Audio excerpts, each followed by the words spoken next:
अस्सलाम वालेकुम, welcome to operation तज्ज़िया Shariq मकबूल। आज 9 फरवरी 2023 है और जुमेरात का दिन हो गया है।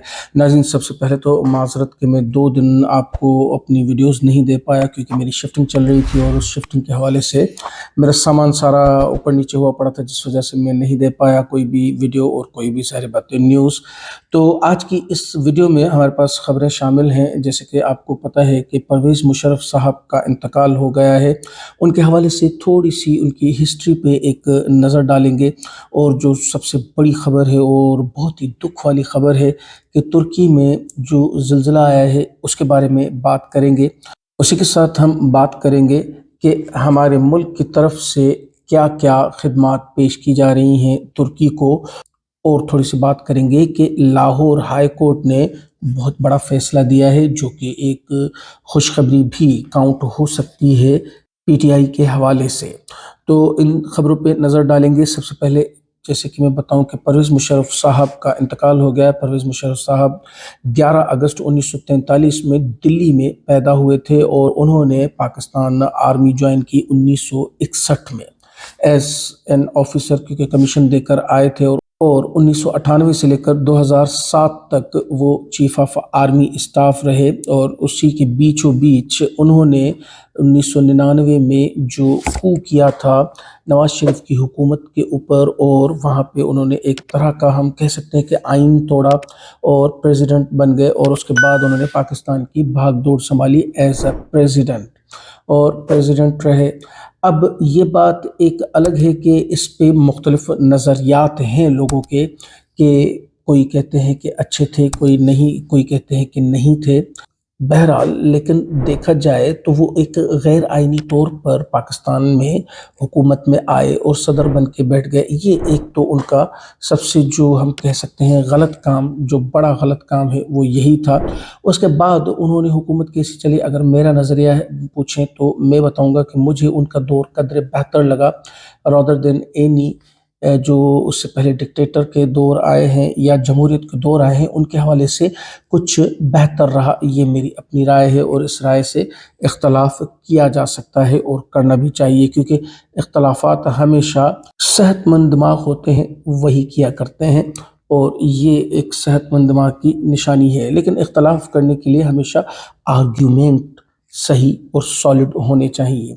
बात करेंगे तुर्की के हवाले से कि तुर्की में जो इस वक्त ज़िलज़ला आया है वो रेक्टर स्केल पर नापा गया है 7.9 का, उसका जो एक यूनिट है वो है। और अगर मैं आपको यूं थोड़ा सा समझाऊं कि 7.9 रेक्टर स्केल ये बहुत हाई होता है, यानी इसमें बहुत मजबूत मजबूत इमारत तक गिर जाती हैं, ये इतना हाई लेवल का झटका होता है।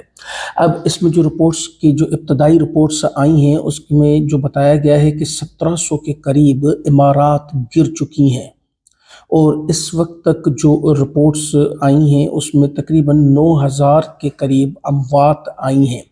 बड़ी दुखी किस्म की तस्वीरें इस वक्त शेयर की जा रही हैं, वाकई देख देख के थोड़ा सा बंदा परेशान भी होता है।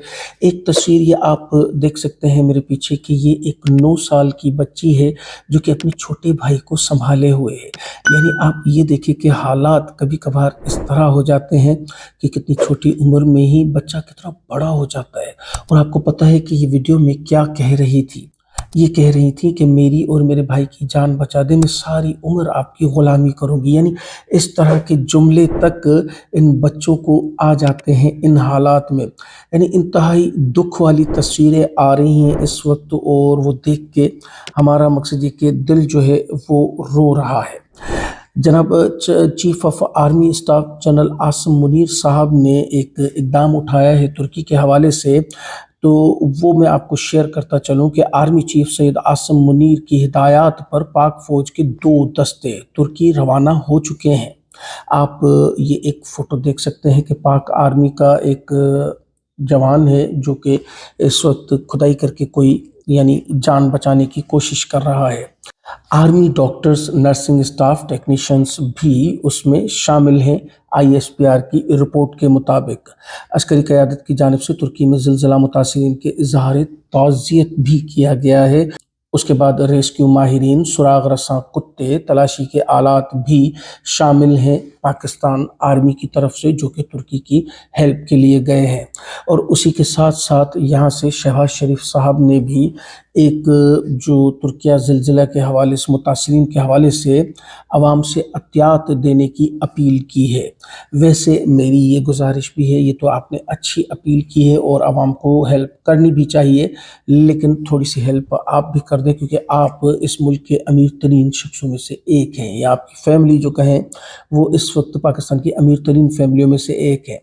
यानी हम कभी भी ये देखते हैं कि कोई भी आफत आती है पाकिस्तान पर या किसी और मुल्क पर जिसकी कि हम हेल्प करना चाहते हैं, तो उसमें आप हमेशा आवाम से ही दरख्वास्त करते हैं, क्या क्या ही अच्छा गेस्चर हो कि सबसे पहले आप खुद अपनी एड दें और उसके बाद आवाम से कहें कि अब तुम भी डालो हिस्सा। तो ये सबसे एक बड़ा अच्छा गेस्चर होता है, लेकिन शायद ये गेस्चर देना शरीफ फैमिली को आता ही नहीं है, या यूं कहूँ कि पाकिस्तान मुस्लिम लीग नून को ये चीज़ें पता ही नहीं है। PM relief fund for Türkiye earthquake victims कायम कर दिया गया है। आवाम और मुखैर हज़ारात अकाउंट नंबर, ये आप अकाउंट नंबर देख सकते हैं, G121166 में अपने अतियात जमा करवा सकते हैं। तुर्किया के अवाम की मदद हमारी दीनी ज़िम्मेदारी है। बिल्कुल ये ज़िम्मेदारी है, और ये ज़िम्मेदारी हमारी भी है दीनी, और आपकी भी है। तो मेरी ये दरख्वास्त रहेगी कि आप भी इसमें कुछ अपने हिस्से, यानी अपनी जेब से कुछ हिस्सा डालें। जनाब, अगर आपको पता हो तो शहबाज शरीफ साहब और बिलावल भुट्टो साहब दोनों तुर्की जाने का पहले से ही प्लान कर रहे थे, और उसके बाद ये ज़िलज़िला आ गया, लेकिन उसके बावजूद भी वो लोग लगे रहे कि हमें जाना है। फिर उनको बड़ी मुश्किलों से रोका गया है, ज़ाहिर बात है कुछ सहाफ़ियों की तरफ से और कुछ उनकी पार्टी की तरफ से, कि इस वक्त जाना मुनासिब नहीं है। हाँ, अलबत्ता जो आपने एड का ऐलान किया है और जो एक रिलीफ फंड के लिए अकाउंट बनाया है और आवाम से अपील की है, ये सबसे बेहतरीन एक तरीका है, और वही तरीका करना चाहिए। इसी ज़मन में ख़ावर घुमन साहब फरमाते हैं, वैसे जितने पैसे तुर्किया जाने पर वज़ीर आज़म शहबाज शरीफ और वज़ीर ख़ारजा बिलावल ने खर्च करने हैं, उसका सामान भेज दें, किसी का भलाई हो जाएगा। वैसे ये मशवरा भी मुझे कुछ बेहतर लगा। चलें, आप अपनी जेब से नहीं दे रहे हैं, ये खर्चा जो बच गया है यही भेज दीजिए तो बेहतर रहेगा।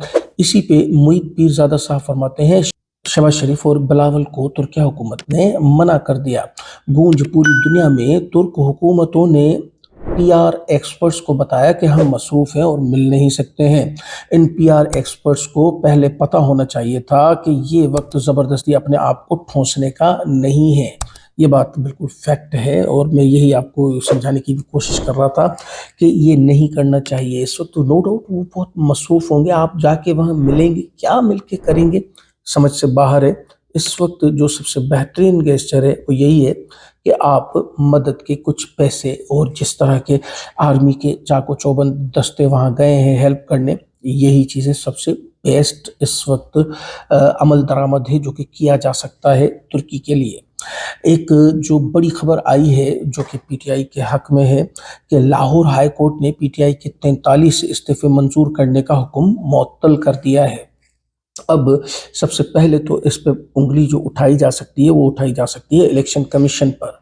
यानी इलेक्शन कमीशन इस वक्त इतनी बददियानती पर उतरा हुआ है कि इन लोगों ने अपने इस्तीफे वापस लेने की इस्तदा की, पहले स्पीकर कौमी असम्बली राजा परवेज़ अशरफ साहब को, और उसके बाद जब उन्होंने मिलने से इनकार कर दिया तो उसके बाद इलेक्शन कमीशन तक में भी गए, वहाँ इनको भी इतनी कोई इज्जत नहीं दी गई।